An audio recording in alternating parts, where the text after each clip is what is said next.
गाजियाबाद के लोनी के विधायक और लगातार पुलिस प्रशासन के खिलाफ भी आप अपनी आवाज उठाते हैं, उनके खिलाफ टिप्पणी करते हैं। आपने लगातार शिकायत भी करी हर लेवल पे, लेकिन कोई कार्रवाई बड़ी नहीं हुई। एकदम से सर्वे का जो मुद्दा है वो कैसे उठ गया? मतलब इतने सालों से चीजें चली थोड़ी है, तो लोग जाते हैं जाते रहते हैं, तो तमाम जगह चल रहा है। आप लोनी से विधायक है, लोनी में कोई ऐसा मंदिर है जो लग रहा है आपको कि होगा? लोनी के लोग इतने कमजोर नहीं है कि वहाँ कोई मंदिर को छेड़छाड़ कर दे। कुछ जो किसान है वो भी जेल में है, तो योगी सरकार में किसान अपने मुद्दे को जगह उठा रहे हैं तो उनको जेल में डाल दिया जा रहा है। जिन्होंने मारा, जिनको बम विस्फोट किए, उनको रिहा करने का आदेश तो समाजवादी पार्टी ही दे सकती है, और दुनिया में ऐसा उदाहरण नहीं है।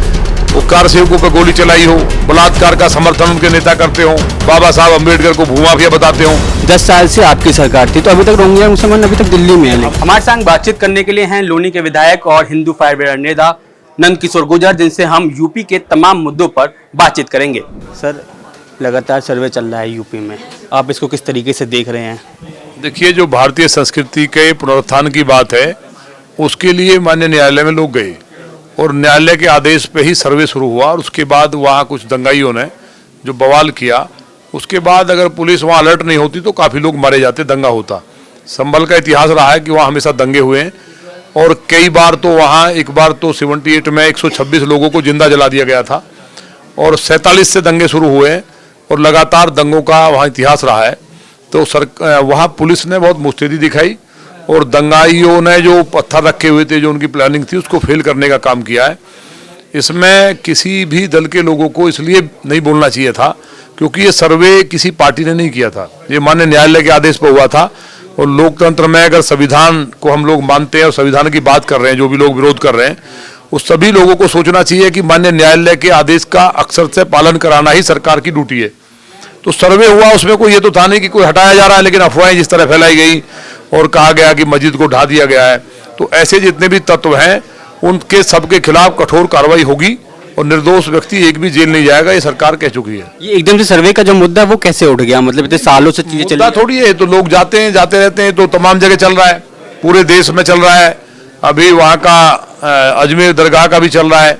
तो जो लोग मान्य न्यायालय जाते हैं, न्यायालय जाने के लिए कोई भी स्वतंत्र है, तो न्यायालय जाते हैं, न्यायालय आदेश करता है, तो कोई भी सरकार है, किसी दल की सरकार है, उसको मानना ही पड़ेगा। नहीं मानेंगे तो कोर्ट ऑफ कंटेम्प्ट हो जाएगा। आप लोनी से विधायक है, लोनी में कोई ऐसा मंदिर है जो लग रहा है आपको कि होगा? लोनी के लोग इतने कमजोर नहीं है कि वहाँ कोई मंदिर को छेड़छाड़ कर दे। तो पहले से लोनी के लोगों का इतिहास रहा है, बहादुर लोग हैं, तो वहाँ कोई इस तरह का मंदिर नहीं है कि उसमें कोई दिक्कत करे। अखिलेश यादव का बयान आया है कि सर्वे कितने भी हो जाए मिलेगा कुछ नहीं। अब अखिलेश जी तो भाई कुछ भी कह सकते हैं। अखिलेश जी तो आतंकवादियों को रिहा करने का, जिस सरकार ने बनते ही कैबिनेट में ये पास किया हो कि आतंकवादी रिहा किए जाएंगे, अपने ही देश में भारत के लोगों को जिन्होंने मारा, जिनको बम विस्फोट किए, उनको रिहा करने का आदेश तो समाजवादी पार्टी ही दे सकती है, और दुनिया में ऐसा उदाहरण नहीं है। वो कार सेवकों पर गोली चलाई हो, बलात्कार का समर्थन उनके नेता करते हो, बाबा साहब अम्बेडकर को भूमाफिया बताते हो, तो वहाँ तो सारा इतिहास ही उनका इतना है कि अगर हम बताएंगे तो बहुत लंबा हो जाएगा। बिजली चोरी के मामले में सांसद जो हैं वहाँ के, उन पर मुकदमा हुआ है, तो उस पर भी तंज कसा है कि जब सांसदों पर मुकदमा दर्ज हो रहा है तो भाजपा का जो चेहरा है ओरिजिनल वो दिखाई दे रहा है। नहीं, क्या कानून में कोई व्यक्ति बड़ा छोटा है? कानून तो सबके लिए बराबर है। बिजली चोरी पकड़ी गई है, और जिस तरह की चीजें वहाँ हास्पद सामने आई हैं कि हम सोलर प्लांट लगा हुआ था, इतने 2 किलोवाट का चल रहा है, उसके बाद वहाँ कनेक्शन नहीं है, सब चीजें जो सामने आई हैं, तो सबकी जांच हो रही है। अब वो सांसद हो उसमें या कोई आम आदमी हो, आम आदमी के साथ कार्रवाई होगी खिलाफ, और सांसद के खिलाफ नहीं होगी, ये कहाँ कानून में लिखा है? तो ये सरकार जीरो टॉलरेंस की सरकार है, और जो जिस भाषा में समझता है उसको समझाया जाता है, लेकिन कुल मिला के लॉ एंड ऑर्डर मेंटेन रहे और प्रदेश का डेवलपमेंट हो, ये सरकार चाहती है। अच्छा, अगर बात करें, आप दिल्ली से बगल के वहाँ के विधायक हैं, अगर दिल्ली में भी देखें तो विधानसभा चुनाव से पहले रोहिंग्या का जो मुसलमानों का मुद्दा है वो गर्मा गया है। 10 साल से आपकी सरकार थी, तो अभी तक रोहिंग्या मुसलमान अभी तक दिल्ली में है। हमारी सरकार कहाँ थी? दिल्ली में तो हमारी सरकार नहीं है, केंद्र में तो वहाँ तो अरविंद केजरीवाल जी हैं।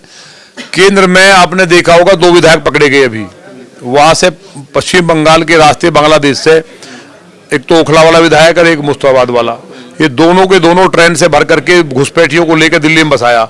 उससे पहले कांग्रेस ने बसाया।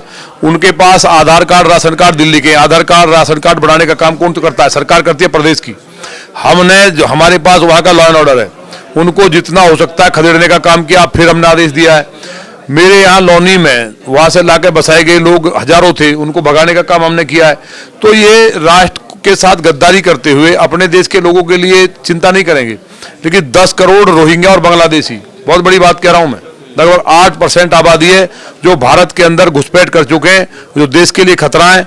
कई राज्यों की डेमोग्राफी चेंज हो गई है, उसको ठीक करने का काम लगातार बाढ़ लगाने से लेकर के उनको बाहर भेजने का काम 3 लाख तो अकेले आसाम में निकाले सरकार ने।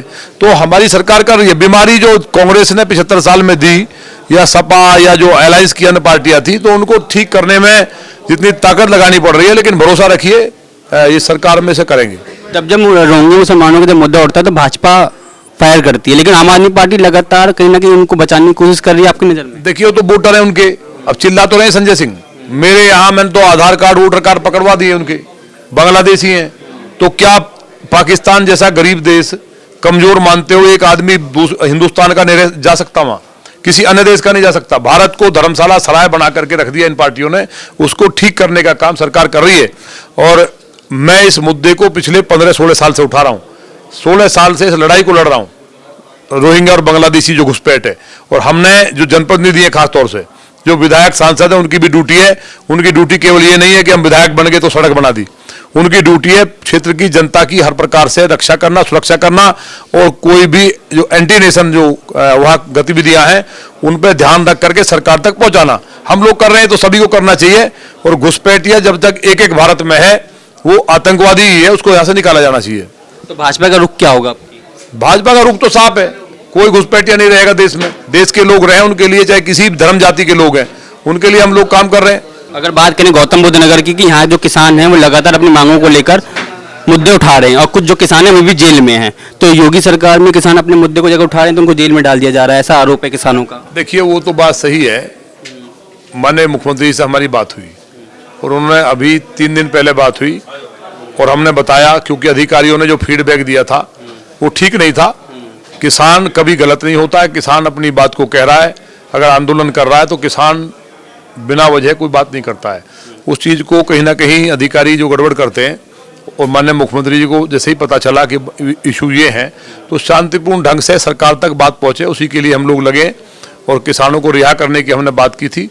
आज या कल में किसान रिहा हो जाएंगे, और अपने ऐसी सर्दी में किसान जेल में, हमें तकलीफ है, उनके हर मसले को हम हल कराएंगे। मेरा आखिरी सवाल है कि आप गाजियाबाद के लोनी के विधायक हो और लगातार पुलिस प्रशासन के खिलाफ भी आप अपनी आवाज उठाते हैं, उनके खिलाफ टिप्पणी करते हैं। आपने लगातार शिकायत भी करी हर लेवल पे, लेकिन कोई कार्रवाई बड़ी नहीं हुई। ऐसा नहीं है, कार्रवाई कोई नहीं हुई। पुलिस की क्या हैसियत है कार्रवाई ना करे? हम कह रहे हैं, अगर हमने तो हम पुलिस के खिलाफ कभी नहीं है। मेरे भाई खुद के इंस्पेक्टर हैं, पुलिस के खिलाफ नहीं है। हम अन्याय अगर किसी के साथ होगा, चाहे गरीब के साथ हो, किसान के साथ हो, तो हम अन्याय ना हो, न्याय उसको मिले, उसके लिए हमें जनता ने चुना है। नोएडा कमिश्नर की हमने तारीफ की कि उन्होंने इतनी बड़ी खेप पकड़ी और सारा नेटवर्क को पकड़ा है जो गाय काटने वाले हैं। तो उसमें तो आप लोगों ने नहीं कहा कि आप कमिश्नर की तारीफ कर रहे हैं। तो ऐसा नहीं है, जो बेईमान भ्रष्ट है उससे हमारी लड़ाई है। ये थे हमारे संग बातचीत करने के लिए विधायक नंदकिशोर गुर्जर। मैंने नितिन परासर, नोएडा। हम हैं देश के दिल, उत्तर प्रदेश की धड़कन, उत्तर प्रदेश टाइम्स।